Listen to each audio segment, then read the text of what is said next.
friends, இது உங்க Learn with GMK. இன்னைக்கு நம்ம இந்த வீடியோல பார்க்க போறது இயல் 6 தமிழ் 8ஆம் வகுப்புல உள்ள இயல் 6 நாகரிகம் தொழில் வணிகம் அப்படிங்கற தலைப்புல வையம் புகழ் வணிகம்ங்கிறதுல வளம் பெருகுக அப்படிங்கக்கூடிய செய்யுள் பகுதி தான் பார்க்க போறோம். சோ அடுத்தடுத்த வீடியோஸ் வேணும்ங்கறவங்க மறக்காம Subscribe பண்ணிட்டு bell icon click பண்ணிக்கோங்க. நம்ம எப்ப போட்டாலும் உங்களுக்கு வந்துட்டு நோட்டிஃபிகேஷன் வந்துரும்.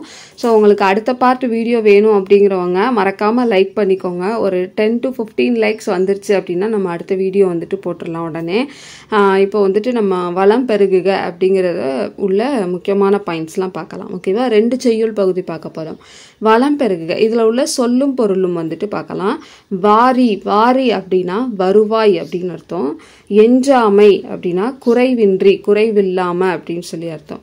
முட்டாது அப்படினா தட்டுப்பாடு இல்லாமல் அப்படின அர்த்தம்.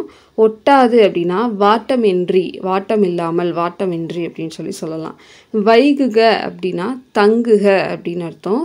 ஓதை அப்படிங்கனா ஓசை அப்படினு சொல்லலாம்.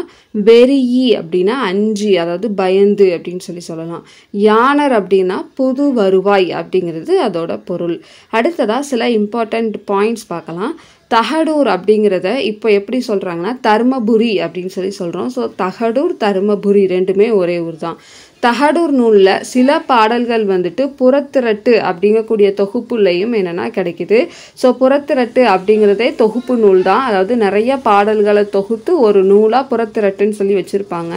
அந்த நூல்கள்ல தகடூர் நூல்களோட சில பாடல்கள் வந்துட்டு கிடைக்குது அப்படின்னு சொல்றாங்க. இந்த தகடூர் நூல் இருக்குல்ல, அதாவது தகடூர் யாத்திரை அப்படின்னு சொல்லிட்டு இந்த நூலை வந்துட்டு சொல்றோம். இந்த தகடூர் யாத்திரையோட ஆசிரியர் பெயர் என்ன அப்படின்னா நமக்கு வந்துட்டு இன்னும் வரைவே கிடைக்கல அப்படின்னு சொல்லியிருக்காங்க. சோ தகடூர் யாத்திரையோட ஆசிரியர் பெயர் என்ன அப்படின்னு சொல்லி கேட்கலாம். அதுல வந்து யாருன்னு தெரியல அப்படிங்கிறது தான் ஆன்சர். இந்த நூல் அது மாதிரி முழுமையாவும் என்னன்னா நமக்கு கிடைக்கல. சோ ஆசிரியர் பெயரும் கிடைக்கல, இந்த நூல் ஃபுல்லாவும் நமக்கு கிடைக்கல. அடுத்ததான் நம்ம பார்க்க போறது மலைச்சோறு அப்படிங்கக்கூடிய பாட்டு தான், செய்யுள் பகுதி தான். பழந்தமிழர் வழிபாட்டு மரபுகள் அப்படிங்கக்கூடிய நூல்ல இருக்கக்கூடிய கொங்கு நாட்டு மலைச்சோற்று வழிபாடு அப்படிங்கிற கட்டுரையில இருந்து இந்த மலைச்சோறு அப்படிங்கக்கூடிய பாடலை வந்துட்டு எடுக்கப்பட்டிருக்கு. ஓகேவா? சோ எங்க இருந்து எங்கன்னு பாருங்க. இந்த மலைச்சோறுங்கிறது கொங்கு நாட்டு மலைச்சோற்று வழிபாடு அப்படிங்கிற ஒரு கட்டுரையில இருந்து எடுத்திருக்கிறாங்க. அந்த கட்டுரை வந்து எங்க இருந்து எடுத்திருக்காங்கன்னா பழந்தமிழர் வழிபாட்டு மரபுகள் அப்படிங்கிற ஒரு புக்ல இருந்து எடுத்திருக்காங்க. சோ ஒரு புக்ல இருந்து எடுக்கப்பட்ட கட்டுரையில இருந்து எடுக்கப்பட்ட ஒரு பாடலை தான் நம்ம பாட பகுதியா கொடுத்திருக்கிறாங்க. இந்த நூலோட பதிப்பாசிரியர் யாரு அப்படின்னா ஆ கௌரன். சோ மலைச்சோறு அப்படின்னு சொல்லிட்டு அதோட ஆசிரியர் யாரு அப்படின்னு சொல்லி கேட்கலாம். ஆ கௌரன் அப்படிங்கறத ஞாபகம் வச்சுக்கோங்க. இதோட பதிப்பாசிரியர். ஓகேவா?